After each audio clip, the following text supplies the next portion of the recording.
Hi everyone, welcome back to my channel. তো আজকে আমি তোমাদের কাছে কোনো ডেলি ব্লগ নিয়ে আসিনি।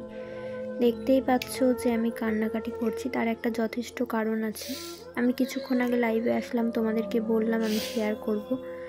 কারণটা হচ্ছে আমাদের সামনে বাড়িতে একটা বৌদির ছেলের হয়েছে, মানে বৌদিটার নাতনি হয়েছে।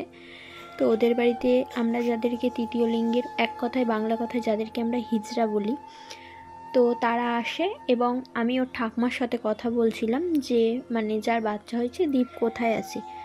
সেই হিজড়াটা আমার কথাটা ভালো করে শুনতেই পেলো না, আমাকে বলল কি অনেক উল্টোপাল্টা কথা বলল। আর যে উল্টোপাল্টা কথাগুলো বলেছে যে আমি নাকি আমার সিটি পুরো ধুয়ে গেছে, আমার গা থেকে হলুদ রং খসে পড়েছে, গায়ের গন্ধ, হলুদের গন্ধ না যেতেই আমার সিটি ফাঁকা হয়ে গেছে, আরও অনেক উল্টোপাল্টা কথা। এত কষ্ট লেগেছে কথাগুলো শুনতে, শোনার পর আমি আর নিজেকে ঠিক রাখতে পারিনি।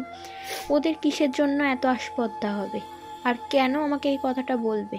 আমি তো তাকে কোনো খারাপ কথা বলিনি। তাদের একটা ইনকাম করার ক্ষমতা নাই, অথচ মানুষ যে ইনকাম করতে পারছে না, যে দিতে পারছে না টাকা, তাকে উল্টো পাল্টার এত বাজে বাজে গাল দিয়েছে। কিছুদিন আগে টেনে একটা মেয়েকে এরকম করেছে। কেন?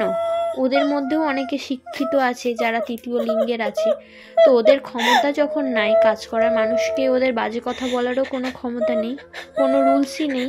যেই কথাগুলো তখন আমার মা ওপর থেকে বলছিল, তারপরে মনা, গোপালের মা, যে কেন এইসব কথা বলবে। কিন্তু কথাগুলো এমন বাজে বাজে করে আর বলেছে না, কথাগুলো আমার আজকে ভেতরে পুরো ধাক্কা লেগেছে। বাবা আমাকে বললো কি তুই ঘরে যা, ঘরে যা। আমার বাবার জন্য আমি ঘরে চলে এসেছি, কিন্তু আমি ঘর লাগিয়ে অনেক কেঁদেছি। সেই সময় এই কথাগুলো শোনার পর আমার মনে হয়েছিল যে আমি মরে যাই, কিছু একটা করে নিই। এত কথা কেন আমাকে শুনতে হবে? আমার ভালো লাগছে এই কথাগুলো। আমি জানি আমি কি হারিয়েছি। প্রত্যেকটা মুহূর্তে আমাকে এইসব কথাগুলো বলার কোনো মানে হয় না।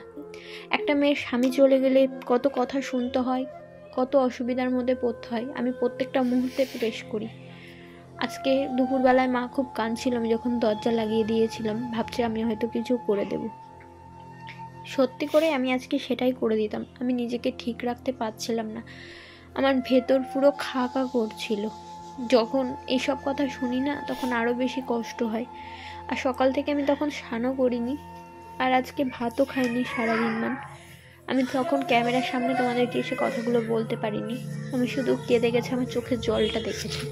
আমাকে অনেকেই ইনস্টাগ্রামে মেসেজ করেছে, অনেকে হয়তো বলবে তোমরা যে আমি ন্যাকামি করছি।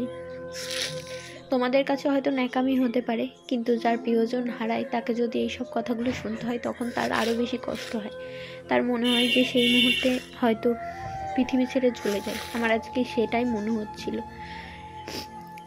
আমি কিঙ্করের ছবির সামনে একটা কথাই কিঙ্করকে বললাম, যদি আমি অন্যায় করে থাকি আমাকে শাস্তি দিও, কিন্তু আমাকে এত খারাপ কথা কেন বলবে? কিসের জন্য বলবে?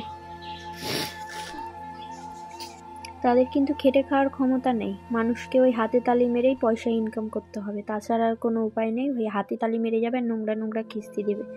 এদের বিচারটা তোমরাই করো, আর এই ভিডিওটা পারলে বেশি বেশি করে শেয়ার করে দিও। হয়তো আমার মতন এরকম অনেক মেয়েই আছো যাদেরকে এরকম ফেস করতে হয়েছে আর হচ্ছে।